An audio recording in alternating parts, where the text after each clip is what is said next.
आज आपण एका अशा विषयावर बोलणार आहोत ज्याबद्दल ऐकून कदाचित तुमच्या कानांवर विश्वास बसणार नाही. आपण 21व्या शतकात जगत आहोत, विज्ञानाच्या गप्पा मारत आहोत. पण आजही आपल्या देशात काही भागात अशा प्रथा अस्तित्वात आहेत, ज्या वाचल्यावर किंवा ऐकल्यावर आपल्या अंगावर काटा येतो. आज आपण बोलणार आहोत मध्य प्रदेशातील शिवपुरी जिल्ह्यातील एका विचित्र आणि अत्यंत धक्कादायक प्रथेबद्दल, जिचं नाव आहे धडीचा प्रथा. या प्रथेनुसार चक्क बायका भाड्याने दिल्या जातात.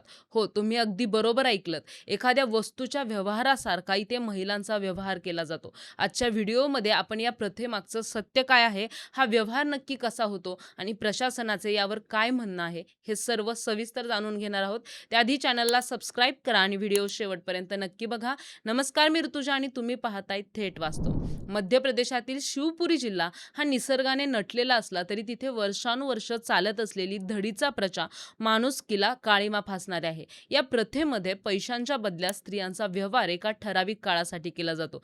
ज्या पुरुषांना लग्न करण्यासाठी मुलगी मिळत नाही किंवा ज्यांना काही काळासाठी जोडीदार हवा असतो, ते लोक या बाजारात येतात. आश्चर्याची गोष्ट म्हणजे हा सर्व व्यवहार चक्क स्टॅम्प पेपरवर केला जातो. 10 रुपयांपासून ते 100 रुपयांच्या स्टॅम्प पेपरवर हा करार लिहिला जातो. संबंधित महिला अमुक एका पुरुषाबरोबर इतक्या महिन्यांसाठी किंवा वर्षासाठी पत्नी म्हणून राहील, हा करार कायदेशीर नसूनही तिथे मोठ्या प्रमाणात पाळला जातो. ही सर्वात मोठी शोकांतिका आहे. या व्यवहारासाठी काही ठराविक रक्कम ठरवली जाते, जी साधारणपणे 15,000 रुपयांपासून ते 5-6 लाख रुपयांपर्यंत असू शकते. ही रक्कम महिलेच्या वयावर, तिच्या सौंदर्यावर आणि कराराच्या कालावधीवर अवलंबून असते. एकदा का व्यवहार ठरला आणि स्टॅम्प पेपरवर सह्या झाल्या, की ती महिला त्या पुरुषासोबत त्याच्या घरी पत्नी म्हणून जाते. करार संपेपर्यंत तिने त्या पुरुषासोबत राहणं बंधनकारक असतं. जेव्हा कराराची मुदत संपते, तेव्हा तो पुरुष पुन्हा पैसे देऊन करार वाढवू शकतो किंवा ती महिला पुन्हा आपल्या माहेरी परतू शकते.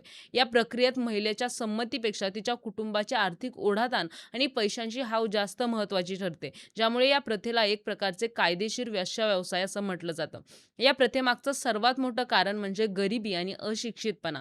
शिवपुरीच्या अनेक गावांमध्ये लोकांकडे उपजीविकेचं कोणतंही साधन नाही. अशा परिस्थितीत स्वतःच्या घरातील लेकी-बाळींचा सौदा करून घर चालवणं हा तिथल्या काही लोकांसाठी एक सोपा मार्ग बनलाय. अनेकदा तर मुलीचे वडीलच हा व्यवहार घडवून आणण्यात पुढाकार घेतात. त्यांना मिळणारे पैसे हे त्यांच्या कुटुंबासाठी काही काळ जगण्याचं साधन बनतात.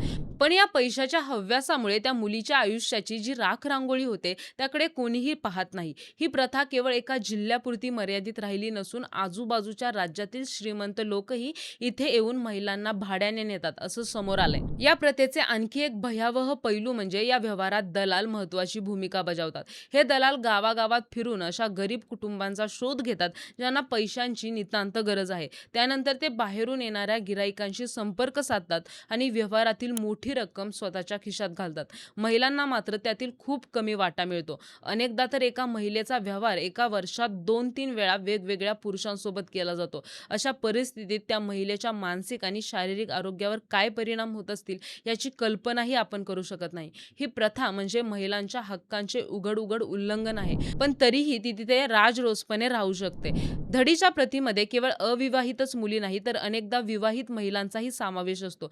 जर एखाद्या महिलेचा नवरा तिला सांभाळू शकत नसेल किंवा त्याला पैशाची गरज असेल, तर तो स्वतःच्या पत्नीला दुसऱ्या पुरुषाकडे भाड्याने देतो. अशा वेळी तो स्वतः त्या करारावर स्वाक्षरी करतो. समाजाला एक प्रथा मानून स्वीकारतो. त्यामुळे तिथे या विरोधात आवाज उठवणारे फार कमी लोक आहेत. ज्या महिलेचा असा सौदा होतो, तिला समाजात सन्मानानं वागवलं जात नाही. उलट तिला एक भाड्याची वस्तू म्हणूनच पाहिलं जातं.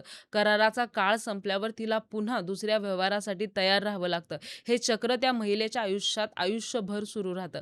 प्रशासनाने या प्रथेला रोखण्यासाठी वेळोवेळी प्रयत्न केले आहेत, पण त्यात त्यांना पूर्णपणे यश अजूनही मिळालेलं नाही.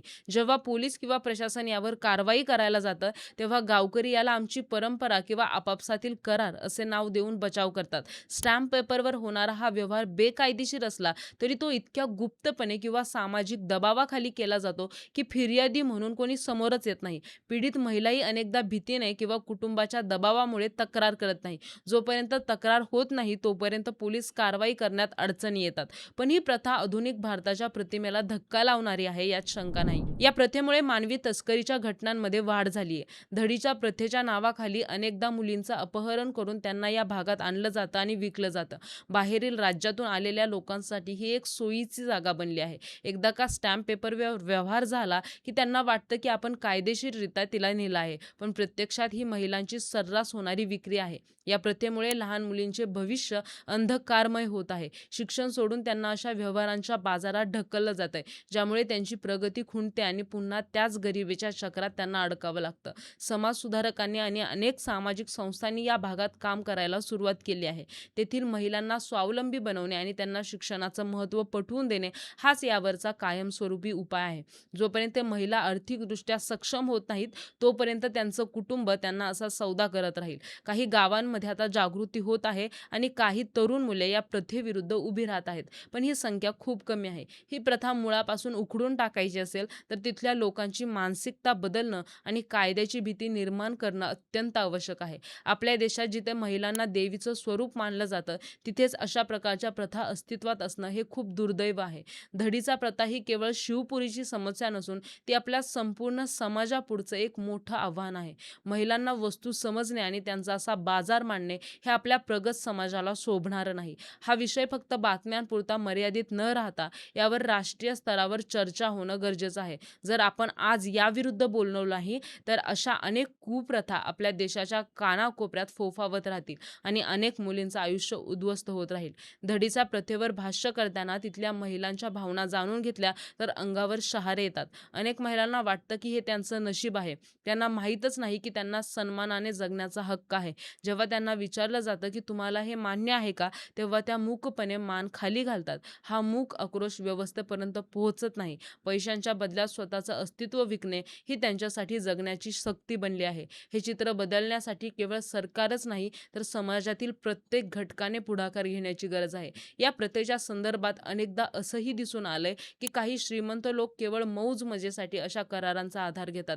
त्यांना घरकाम आणि शारीरिक गरजांसाठी एखादी महिला हवी असते आणि त्यासाठी ते हा सोपा मार्ग निवडतात. इथे कोणत्याही भावना नसतात, फक्त व्यवहार असतो. एकदा का पैसे दिले की त्या महिलेवर त्यांचा मालकी हक्क निर्माण होतो, असं त्यांना वाटतं. या क्रूर मानसिकतेने महिलांच्या आत्मसन्मानाला चिरडून टाकलं जातं. अशा लोकांवर कडक कायदेशीर होणं हे गरजेचं आहे, जेणेकरून स्त्रियांकडे पाहण्याचा दृष्टिकोन बदलेल. शिक्षण हाच या अंधकारातून बाहेर पडण्याचा एकमेव मार्ग आहे. जर तिथल्या मुलींना शिक्षण मिळालं आणि त्यांना त्यांच्या हक्काची जाणीव झाली, तर त्या स्वतः या प्रथेविरुद्ध बंड करतील. सरकारने या भागात विशेष शाळा आणि कौशल्य विकास केंद्र सुरू करण्याची आवश्यकता आहे. अशा बेकायदेशीर स्टॅम्प पेपर व्यवहारांवर लक्ष ठेवण्यासाठी कडक पाळत ठेवली पाहिजे. जे वकील किंवा दलाल अशा व्यवहारांना खतपाणी घालतात, त्यांचे परवाने रद्द करून त्यांना तुरुंगात धाडलं पाहिजे. तरच या प्रथेला काही प्रमाणात लगाम बसेल. आजच्या या व्हिडिओचा उद्देश केवळ ही धक्कादायक माहिती तुमच्यापर्यंत पोहोचवणे हा नाही, तर समाजातील या अन्यायाविरुद्ध जाणीव निर्माण करणे हा आहे.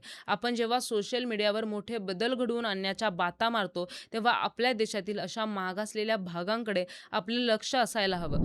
धडीचा प्रथा ही मानवतेवरील एक घाव आहे. ही प्रथा थांबवणे हे आपल्या सर्वांचं कर्तव्य आहे. जर आपण यावर गप्प राहिलो, तर आपणही या गुन्ह्याचे मूक साक्षीदार होऊ.